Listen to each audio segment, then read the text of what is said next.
In economic factors, we need to know that what is the economic situation of the country where we plan to export our products.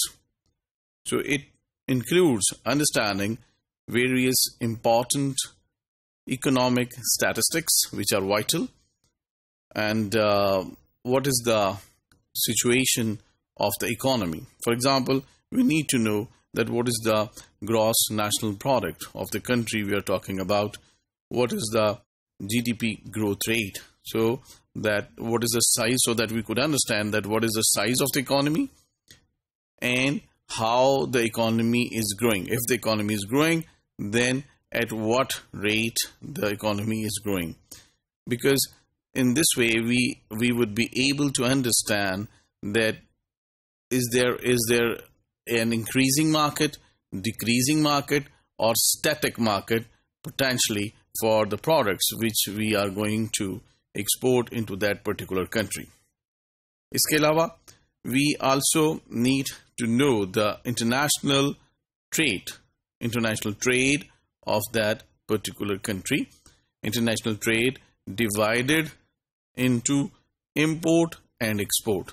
یعنی وہ country جس کو ہم focus کر رہے ہیں وہ کتنی ایکسپورٹ کر رہی ہے اور کتنا امپورٹ کر رہی ہے. اس کے درمیان جو ان کا ٹریڈ بیلنس ہے وہ کیا ہے, وہ ڈیفیسٹ ہے یا سرپلس ہے, اور کیا کمپیریٹیو پرسنٹیجز ہیں امپورٹس کی اور ایکسپورٹس کی. یہ جاننا ضروری ہے. اس سے ہمیں یہ پتہ چلے گا کہ وہ کنٹری کس حد تک ریلائی کر رہی ہے امپورٹس پہ, اور امپورٹڈ پروڈکٹس کو خریدنے کے حوالے سے اس ملک کے جو لوگ ہیں ان کا رسپانس کیا ہے. اسی طرح ایک اور بہت اہم جو فیکٹر ہے وہ ہے ریٹ آف انفلیشن. انفلیشن سے مراد یہ ہے persistent and continuous rise in the prices of the commodities. یہ کیوں ہوتا ہے؟ جب روپے کی جو رسد ہے, جو سپلائی ہے, وہ بڑھ جاتی ہے, روپیہ یا جو بھی کرنسی اس ملک کی ہے, compare to the products which they have. So we say that when there is more money following fewer goods, so that situation creates an inflationary pressure, اور جس کے نتیجے میں چیزیں جو ہیں وہ مہنگی ہوتی چلی جاتی ہیں. تو ریٹ آف انفلیشن کیا ہے؟ یعنی کہ کس ریشو سے پرائسز بڑھ رہی ہیں. تو پاکستان جیسے ملکوں میں جیسے ہم دیکھتے ہیں کہ عمومی طور پہ جو ریٹ آف انفلیشن ہے وہ ڈبل ڈیجٹ ہوتا ہے. ڈبل ڈیجٹ سے مراد ہے کہ کم از کم 10%. تو 10% سے مراد ہے کہ ہر سال چیزوں کی جو ایوریج پرائسز ہیں وہ 10% بڑھ جاتی ہیں. اسی طرح per capita income. Per capita income سے مراد یہ ہوتا ہے کہ ٹوٹل جو انکم ہے اس کو اگر ہم ڈیوائڈ کر لیں تو ایوریج انکم کیا ہوتی ہے ایک شخص کی.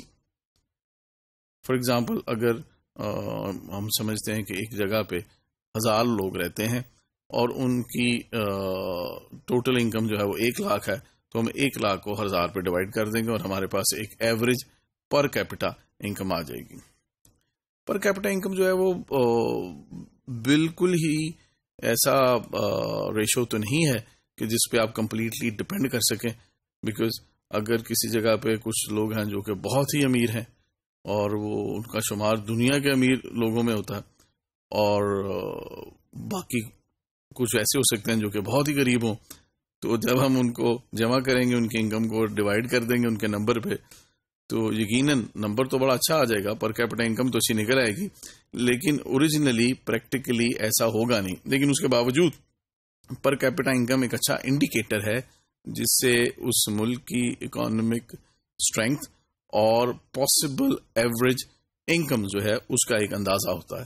اس سے بھی اس اکنامک سین جو ہے اس ملک کا اس کو سمجھنے میں مدد ملتی ہے, اور اس اکنامک انفارمیشن کی بنیاد پہ ہم اپنی ایکسپورٹ مارکیٹنگ کی بہتر پلاننگ میں کامیاب ہو جاتے ہیں.